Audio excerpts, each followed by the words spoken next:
Okay, protein. You guys know a lot about protein. Important for everything. I don't want to go too much in detail because I know that we all learn about protein.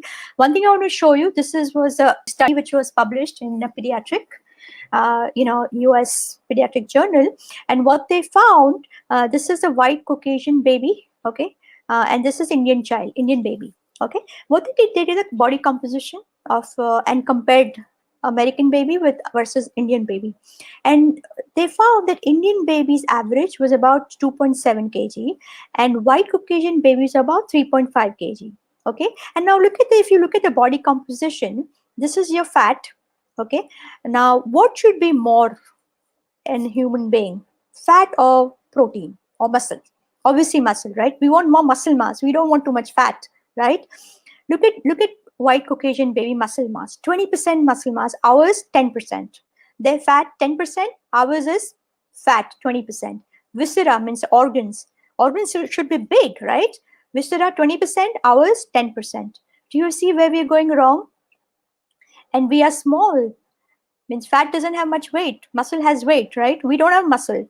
Now when you at birth, when you have this kind of body composition, what happens when this child grows up? What's going to happen now? These children are going to get metabolic syndrome because we don't have muscle mass. Lean mass is important, right, to prevent your to improve your insulin sensitivity, right? And that's why we have something called developmental origin of health and diseases. Very beautiful theory, hypothesis you must learn. They have thousands of articles coming out, scientific articles, that what happens when you don't have a proper environment, when the child is developing in the womb, and just postnatal development, when you don't have those good development, what happens to all these babies when they grow up? They basically have problems like blood pressure, diabetes, insulin resistance, all that. Uh, and what are the critical window? Preconception, okay, fetal period, and early postnatal period. So important that you take care of this 3 period, and the children will not have metabolic syndrome. Okay, the food high in protein, we all know. Please remember your complete protein, incomplete protein. I always recommend complete protein if mother is non-veg. If she is vegetarian, I still try to kind of convince her to have at least eggs, much better quality, and it is very high in protein, your cholesterol, which is important for your myelination, important for brain. Cholesterol is really important for brain development for the child. Okay, and if she's not eating eggs, I would definitely recommend dairy products if you can manage. But another thing what we can do in rural area, tribal area, please go ahead and give them seeds. Okay, now a lot of these mothers, they grow pumpkin or they grow cucumber, they grow all this thing, but they don't eat those seeds. So it's important that we teach them how to make those, to dry it, to roast it, and they can just remove the covering and they can have seeds. Some of the vegetables are high in protein too, but not so much. They also have phytic acids, phytates. So, but spinach, cauliflower, some of them, nuts, legumes are good. Your peanuts are good. I really prefer beans. Beans are extremely good in protein, so I like to sprout them, cook them, and then have it probably with millets. I don't like too much of rice and wheat. We need to come out of this rice and wheat obsession, really. Okay, nuts are good. Welcome to the spoken tutorial on the importance of protein. In this tutorial, we will learn about benefits of protein for our body, effects of its deficiency, requirements at different age groups, food sources. Protein is an essential macronutrient required by our body. It is made up of 22 amino acids. Out of 22, 9 amino acids are essential. These are not made by our body, hence they have to be taken through food. Remaining 13 are made by the body. I will briefly tell you about amino acids. Amino acids are organic compounds that combine to form proteins. Lysine, leucine, histidine, methionine, tryptophan are a few amino acids. Proteins are divided into two types. They are complete proteins and incomplete proteins. The difference between them is based on the type of amino acids present in food. Complete proteins are those which contain all the 9 essential amino acids. All non-vegetarian foods are complete proteins. For example, chicken, eggs, fish and meat. Likewise, milk and milk products are also a source of complete proteins. Incomplete proteins have inadequate amounts of one or more essential amino acids. Most vegetarian foods are incomplete proteins. For example, pulses, grains, nuts, and seeds. Among all these, soybean is one of the best vegetarian source of protein. Benefits of protein include growth, repair, and maintenance of muscle tissues. It also controls blood sugar levels and builds a stronger immune system. Protein-rich food reduces our cravings and keeps us full for a longer time. This also helps in weight management. Aid in digestion and breaking down of toxins are other two functions. It also helps in carrying signals to and fro the brain.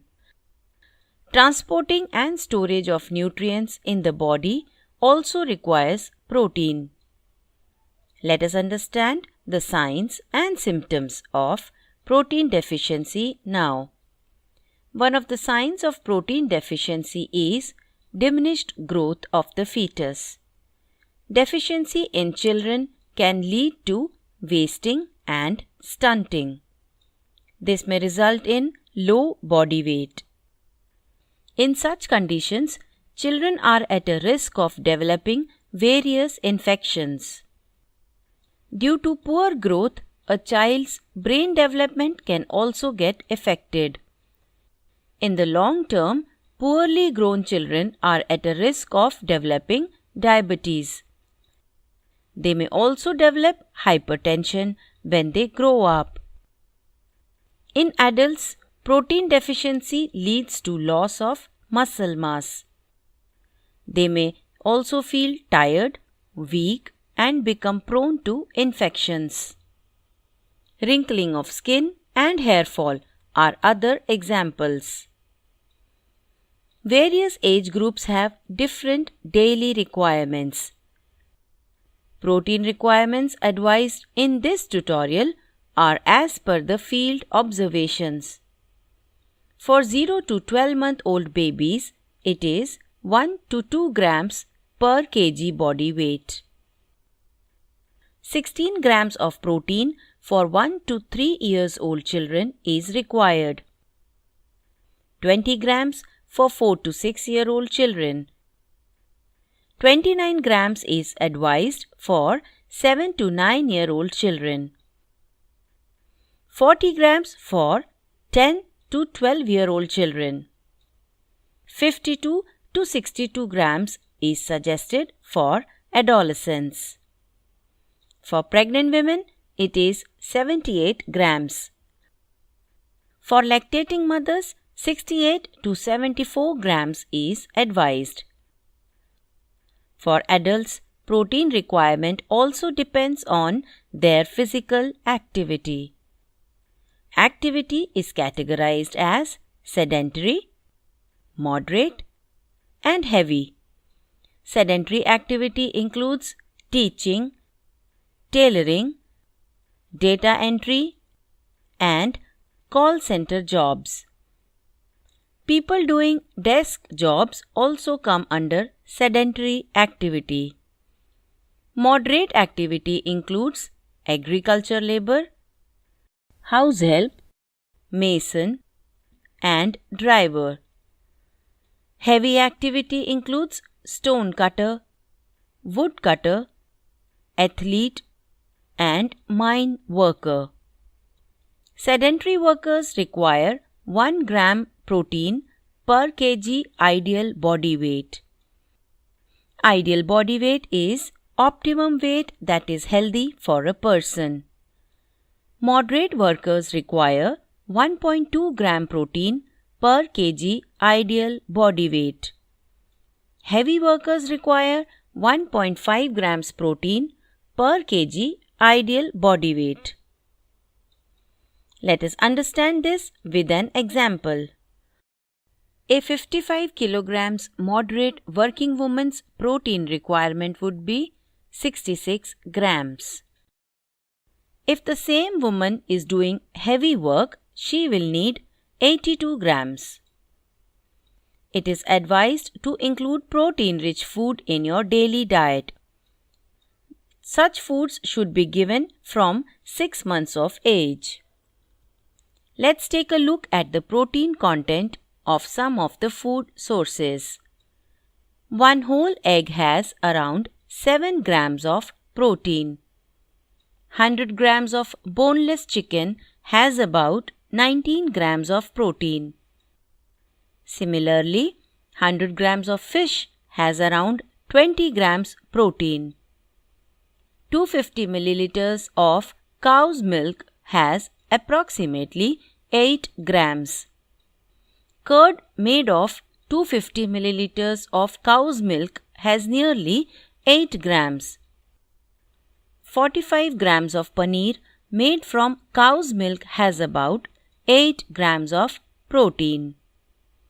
20 grams of nuts and seeds have nearly 4 grams. Approximately 11 grams of protein is present in 30 grams of raw soya beans. Nearly 5 grams of protein is present in 30 grams of other raw beans. 30 grams of uncooked pulses have approximately 4 grams protein. 30 grams of raw milled rice has around 2 grams. 30 grams of raw foxtail millet has nearly 4 grams protein. 1 chapati made out of 30 grams wheat flour has 3 grams of protein. Sorghum and pearl millet chapati also has around 3 grams of protein. 4 grams of protein is present in 1 missi roti. Missi roti is made with equal ratio of gram flour and wheat flour. Protein from non-vegetarian food is absorbed better than vegetarian food. It is because non-vegetarian foods have complete proteins. Complete proteins contain all the essential amino acids. Thus, the quality of protein in the non-veg food is better than vegetarian food. Quality of protein is checked by the DIAAS method. DIAAS is Digestible Indispensable Amino Acid Score. It is the ratio of digestible amino acid in food and the amino acid required. The score is given from 0 to 1. 1 being the highest and 0 being the lowest. Let us look at the digestibility score for a few food items. Egg has a 1.18 digestibility score. Whole milk has 1.32. Peas have 0.64, while chickpeas have 0.66. Cooked rice has 0.59. Wheat has 0.43. Roasted peanuts also have a score of 0.43. As discussed earlier, vegetarian sources are incomplete proteins. Cereals are low in lysine and pulses are low in methionine. Eating them together will compensate for the insufficiency of amino acids. Combining cereal and pulses improves the protein quality. This is called the complementary action of proteins. It is recommended to eat different food groups in various combinations. Combining of food groups helps to get different essential amino acids. Combining pulses and grains with milk products improves the protein quality. The missing amino acids in grains and pulses are compensated by milk products. Let us look at some food items prepared with these combinations. Millet khichdi with raita, kadhi rice and paneer paratha are a few examples. Thali peeth with curd and kidney beans rice with curd are other examples. Combining cereal or millet with non-veg food also improves the protein quality. I will tell you some recipes that can be prepared using this combination.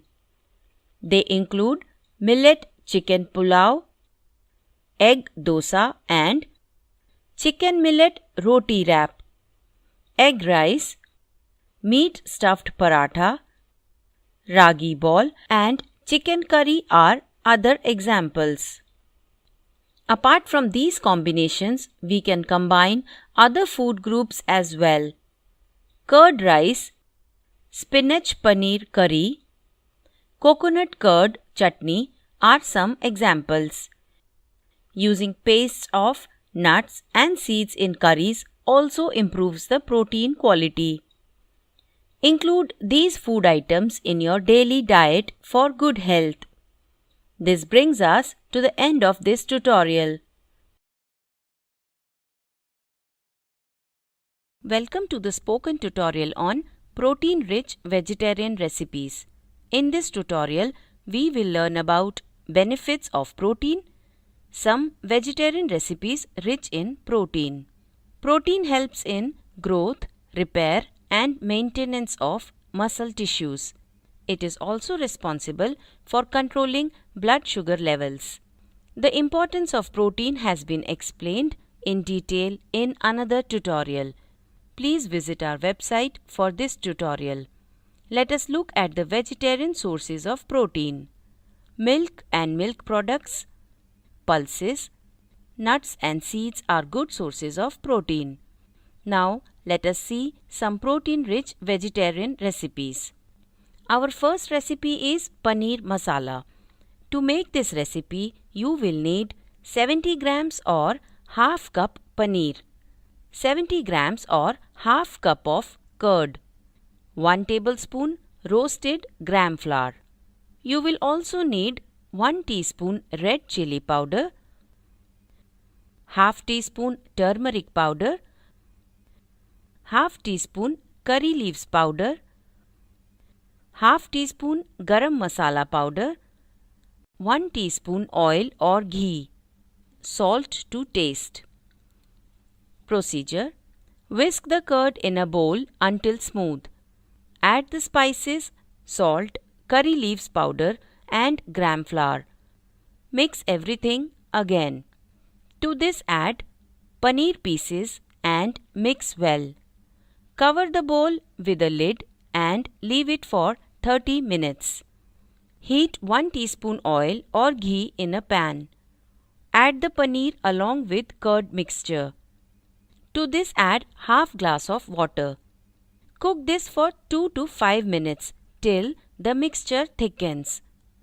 Paneer masala is ready. Half bowl of paneer masala has 22 grams of protein. Next recipe is green gram curry. To make this recipe, you will need 100 grams or 3/4 cup of curd, 30 grams or 1/4 cup sprouted green gram, 1/4 cup washed and chopped coriander leaves, 4 teaspoons gram flour, half teaspoon turmeric powder, 1 teaspoon red chili powder. You will also need half teaspoon mustard seeds, half teaspoon cumin seeds, 1 green chili, 1 teaspoon oil, 4 to 5 curry leaves, and salt to taste. I will now explain the procedure. We will first start with sprouting. Soak green gram in water overnight. Drain it in the morning and tie them in a clean muslin cloth. Leave them in a warm place to germinate for 1 day until sprouts appear. Grind the sprouts and green chili into a coarse paste using a mixer. If mixer is not available, you can use a stone grinder. Collect this paste in a bowl. Add coriander leaves, 2 teaspoons of gram flour and salt and mix well. Make small balls of the paste and place on a steaming plate. Steam these in a steamer for 6 to 8 minutes. Allow the steamed balls to cool. To make the curd curry, whisk the curd in a bowl. Add 2 teaspoons of gram flour and spices and mix well to combine everything. Add 1 cup of water, mix again and keep this mixture aside. Heat oil in a pan and add mustard and cumin seeds. Once they start to crackle, add curry leaves and curd mixture. Cook this on a medium flame. Keep stirring in between until the mixture starts to thicken. Once the mixture thickens, add the steamed balls and cook for 1 minute. Green gram curry is ready. Half bowl of this curry has around 17 grams of protein. The third recipe is sorghum and soya dosa with sesame seeds mix. To make this recipe, you will need 1.5 tablespoons of soya bean, 2 teaspoons of sorghum, 2 teaspoons of split black gram, and 1 teaspoon fenugreek seeds.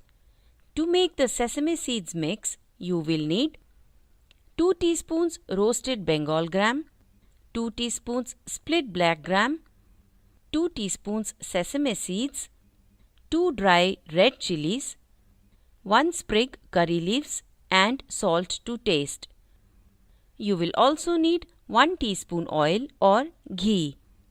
Procedure: wash sorghum, split black gram, soya beans and soak them in water for 8 hours. Soak fenugreek seeds as well in the same vessel.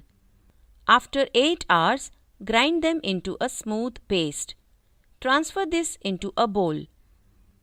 Keep this bowl in a warm place to ferment for 7 to 8 hours.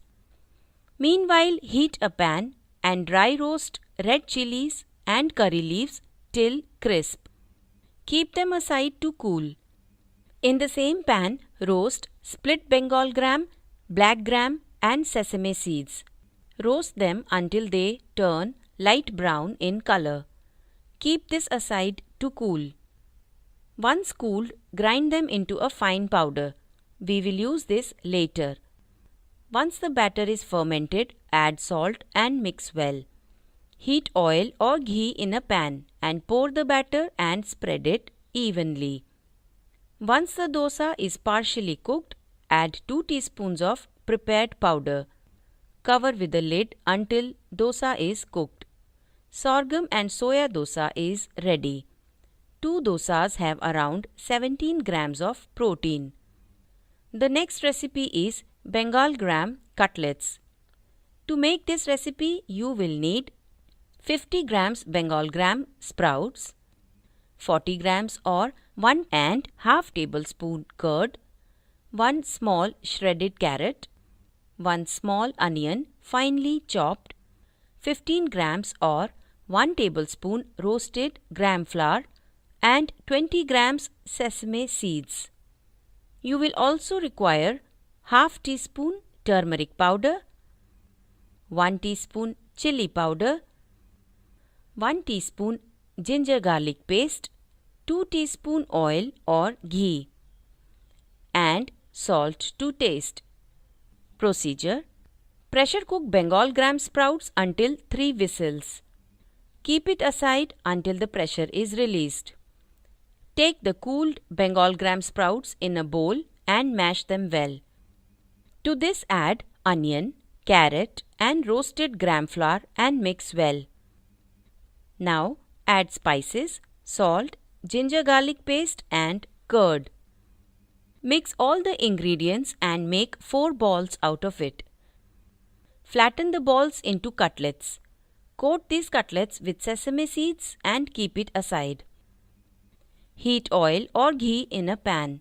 Shallow fry the cutlets until both sides turn golden brown in color. Bengal gram cutlets are ready. 4 cutlets have 17 grams of protein.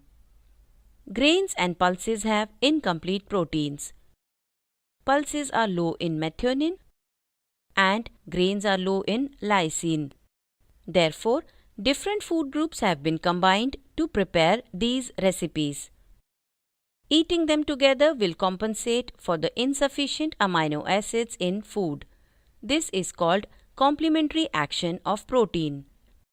This brings us to the end of this tutorial. Welcome to the spoken tutorial on protein-rich non-vegetarian recipes. In this tutorial, we will learn some non-vegetarian recipes rich in protein. Protein helps in growth, repair, and maintenance of muscle tissues. It is responsible for controlling blood sugar levels. We also need it for stronger immunity.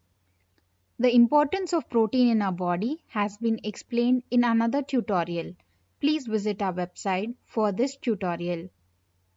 Now let us learn to prepare some protein-rich recipes. However, before cooking non-veg food items, apply lime juice or curd or tamarind paste. It should be applied for 1 hour before cooking. Herbs like ginger garlic paste and spices like turmeric can also be added. This helps to add flavor and make the meat tender. I will begin with our first recipe, which is chicken curry. To prepare this recipe, you will need 100 grams or 4 pieces of boneless chicken, 50 grams or half bowl curd, 1 medium-sized chopped onion, 1 teaspoon ginger garlic paste, and a handful washed coriander leaves. Spices needed are 1 teaspoon red chili powder, half teaspoon turmeric powder, and 1 teaspoon garam masala powder. You will also need 1 teaspoon oil or ghee and salt to taste. Procedure: wash and clean the chicken. Marinate the chicken with some salt and keep it aside for 20 minutes. In a pan, heat 1 teaspoon of oil or ghee. Add onions and saute till they turn golden brown. Add ginger garlic paste and saute until raw smell is gone. To this, add chicken and cook it for a few minutes. Now add spices and salt. Cook this for 2 minutes. Meanwhile, whisk the curd until smooth. Then add the curd to the chicken and mix well. Now add half cup of water. Close the pan with a lid and cook until the chicken is cooked. In the end, add garam masala and coriander leaves. Cook again on a low flame for 1 minute. Chicken curry is ready. 1 bowl of this chicken curry has around 20 grams of protein. The second recipe is omelette curry. To prepare this recipe, you will need 2 eggs, 1 medium chopped onion, 1 medium chopped tomato, 2 tablespoons grated fresh coconut, 1 tablespoon roasted peanuts, half lemon-sized soaked tamarind ball, and handful of washed and chopped coriander leaves. Spices needed are half teaspoon turmeric powder, 2 dried whole red chilies, and 1 teaspoon garam masala powder. You will also need 2 teaspoons oil or ghee and salt to taste. Procedure: heat a pan and dry roast coconut and red chilies on medium flame. Roast them until aroma is released. Allow them to cool. Grind them into a paste by adding roasted peanuts and tamarind. Add water to make a smooth paste. However, before grinding, make sure to remove the seeds of the tamarind. Keep this paste aside for later use. In a pan, heat 1 teaspoon of oil or ghee. Add onion and saute them until the onion turns golden brown. To this, add the chopped tomatoes and cook until the tomatoes turn soft. Add turmeric powder, salt, and mix well. Now, add the ground paste and half cup water. Cook this for 5 minutes. Meanwhile, we will start to make the omelette. To make the omelette, beat 2 eggs in a bowl with some salt as per taste. Add coriander leaves and mix well again. Heat half teaspoon oil or ghee in a pan and add the beaten eggs. Flip and cook on both sides on medium flame until done. Cut the omelette into long pieces and add it to the curry and mix well. Lastly, add the garam masala powder and cook again for 2 minutes. Omelette curry is done. Half bowl of omelette curry has around 16 grams of protein. The next recipe is dry shrimp stir fry. Please note that shrimps should not be given to less than 1-year-old children. Let us look at the ingredients required to make this recipe. 25 grams or half bowl of dry shrimp, 1 tablespoon roasted sesame seed powder, half medium-sized onion, and half medium-sized tomato. Spices needed are half teaspoon turmeric powder, 1 teaspoon chili powder, and half teaspoon garam masala powder. You will also need 1 teaspoon oil or ghee and salt to taste. Procedure: let us begin with preparing the sesame seed powder. Heat a pan and dry roast 2 tablespoons of sesame seeds until they splutter. Allow the sesame seeds to cool and grind it into a fine powder. Keep this aside for later use. Next, wash and soak the shrimps in water for 20 minutes. If the dried shrimps have head and tail, please remove them before washing. Meanwhile, heat oil or ghee in a pan and add chopped onions. Saute until onions turn light golden. Then add tomato, spices, and salt. Mix well and cook until the tomatoes become soft. Strain the dried shrimp in a sieve for a few minutes. Add this to the pan and mix well. Close the pan with a lid and cook for 5 to 6 minutes. In the end, add the sesame seed powder and cook again for 5 to 10 seconds. Dried shrimp stir fry is ready. Half bowl of dried shrimp stir fry has around 18 grams of protein. The next recipe is mutton cutlet. To prepare this cutlet, you will need 100 grams of washed boneless mutton, 2 tablespoons of soaked split Bengal gram, 1/4 sliced onion, 1 teaspoon ginger garlic paste. Whole spices required are 2 to 3 black pepper, 2 cloves, 1 to 2 pods of cardamom, and half inch of cinnamon. You will also require half teaspoon turmeric powder, half teaspoon coriander powder, and half teaspoon chili powder. You will also need 2 teaspoons of oil or ghee and salt as per taste. Procedure: put the mutton pieces in a pressure cooker. Add all the ingredients in it except the oil. Mix everything well. Then add 1 glass of water. Pressure cook it for about 15 minutes. Allow the pressure to be released. Let the mixture cool. From the mixture, separate out the whole spices. Then mash the mixture using a big spoon. You can even grind it coarsely on a stone grinder or in a mixer. Shape the mixture into cutlets. Heat 1 teaspoon oil or ghee in a pan. Fry the cutlets on medium flame until it gets cooked on both sides. Mutton cutlets are ready. 4 cutlets have around 23 grams of protein. Include these protein-rich recipes in your daily diet for good health. This brings us to the end of this tutorial. Thanks for joining.